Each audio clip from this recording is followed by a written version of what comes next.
Good morning everyone, welcome back to my channel জয়ত্রীজ ওয়ার্ল্ডের নতুন একটি ব্লগ ভিডিওতে আপনাদের সবাইকে স্বাগত। আজকে রাখি পূর্ণিমা। আমার ছোট ভাইদের ভালোবাসা এবং শুভকামনা আর বড়দেরকে জানাই প্রণাম। তো এই রাখি পূর্ণিমার জন্য এই উদ্দেশ্যে আমি আজ বেরিয়ে পড়েছি দুটো জায়গায়, সিঙ্গুর ডাকাতকালী বাড়ি এবং বাবা তারকনাথের মন্দিরে। তো কথিত আছে এই শ্রাবণী পূর্ণিমা বলা হয় রাখি পূর্ণিমাকে, সেই উপলক্ষে বাবা তারকনাথের মন্দিরে কিন্তু প্রচুর ভিড় হয়। আমি লাইভ দর্শন করাবো বাবার মন্দির, আসুন আমার ভিডিওর সাথে আপনারাও দেখবেন, বাবার মন্দির দর্শন করবেন। এখনও যারা আসতে পারেননি, ভবিষ্যতে আসবেন বলে মনে করছেন, তাদের এই ভিডিওতে অনেক সহায়তা হবে। আমি আরামবাগ থেকে বেরিয়েছিলাম, এজন্য প্রথম আমার তারকেশ্বর পার হয়ে তবে সিঙ্গুর যেতে হবে।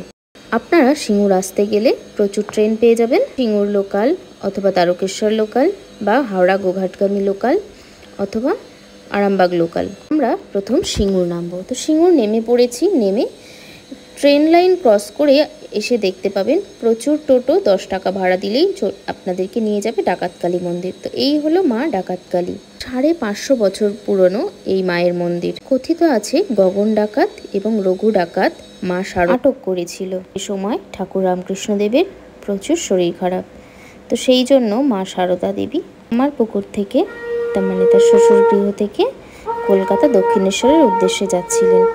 সেই সময় ডাকাতের হাতে ধরা পড়ার জন্য তাকে প্রচুর পরীক্ষাও দিতে হয়েছিল।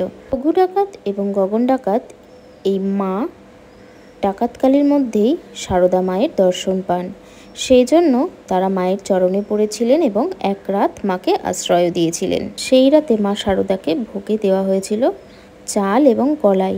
তো সেই জন্য কালী পুজোর বিশেষ অমাবস্যা তিথিতে মাকে ভোগ দেওয়া হয় চাল এবং কলাই। কথিত আছে এই মন্দিরে আগে নরবলিও হতো, 550 বছর আগে কিন্তু এই মন্দিরে নরবলিও হয়েছে। তো এই হলো মন্দিরের ইতিহাস। পাশেই রয়েছে ভৈরবের মন্দির। আমি এখন যে রাস্তাটা দেখাচ্ছি সামনে, ওইটা তারকেশ্বর রোড এবং বৈদ্যবাটি রোড দুটো ক্রস হয়ে গেছে। তো বৈদ্যবাটি রোড হয়েই আপনাকে একটু আগালেই সিঙ্গুর ডাকাতকালী বাড়ি দেখতে পাবেন। আমরা এবার যাব তারকেশ্বরের উদ্দেশ্যে, সেই জন্য আবার মায়ের ওখান থেকে টোটো ধরে চলে এসেছি সিঙ্গুর স্টেশনে। স্টেশনে এসে দেখি প্রচুর পায়রা। তো তারপর আমরা তারকেশ্বর নেমে পড়েছি। দেখেন এখনও কিন্তু বাবার যাত্রীরা আছে। যেহেতু রাখি পূর্ণিমাকে শ্রাবণী পূর্ণিমা বলা হয়, সেই উপলক্ষে কিন্তু বাবার জলযাত্রীও এসেছে অনেক। এর আগে আপনাদেরকে দর্শন করিয়েছি, বাবার এক জলযাত্রী মায়ের দর্শনে গেছিল। বাবা তারকনাথের কাছে আসতে গিয়ে ডাকাতকালীর কাছে পুজো দিয়ে জল দিয়ে তবে তারকেশ্বর উদ্দেশ্যে আসতে হয়। প্রত্যেক জলযাত্রীরাই তাই করে, সেই দৃশ্য আমার ক্যামেরার সামনে আপনারা দেখতে পেয়েছেন। তো চলেন এবার মন্দিরে যাচ্ছি। তো মন্দিরে প্রথমেই দেখলেন যে সামনে একজন যাচ্ছে। তো এরকম আপনারা কিন্তু ভুল করবেন না, কোনো পান্ডা দালালের চক্রে পড়বেন না। একদম নর্মাল নিজেরাই ডালা প্রসাদ সামগ্রী যা যা কেনার সমস্ত কিছু কিনে নিজে ভক্তি ভরে বাবাকে পুজো দেবেন। দালাল চক্রে পড়লে কিন্তু আপনাদের পয়সা বৃথাই যাবে।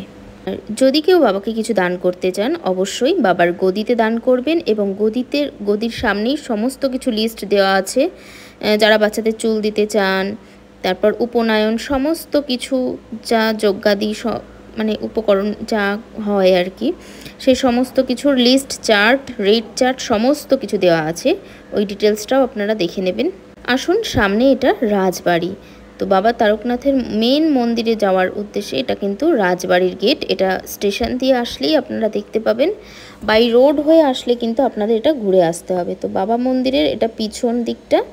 এই যে জলযাত্রীরা এসেছে, তারা বাবার মাথায় জল ঢালতে, আমরাও বাবার পুজো দেব সেই জন্য জল নিয়ে নিয়েছি। এটা হলো মায়ের মন্দির, ভৈরব থাকলে সেখানে তো মা অবশ্যই থাকবে। তো চলেন বাবাকে পুজো দিয়ে নিয়ে তারপর আপনাদের মন্দির দর্শন করাবো। যেহেতু ফোন ক্যামেরা অ্যালাউ নেই, সেই জন্য এই পর্যন্ত আপনাদের দেখালাম। আবার দুধ পুকুরে স্নান করে কিন্তু অনেকে ডন্ডি কাটছে, আর এই হলো নন্দী ভৃঙ্গি মহারাজ। তো আপনাদের আশা করি ভিডিওটা ভালো লাগছে। বাবার এখানে এক ভক্তকে দেখতে পেয়ে সে পয়সা চাচ্ছিল খাবার জন্য, সেই জন্য তাকে কিছু দান করা হলো। আপনারা সামনে যে পুকুরটা দেখছেন, এটা হলো দুধ পুকুর। বাবার মাথায় যে জল ঢালা হয় সেই জল এই দুধ পুকুরেই আসে।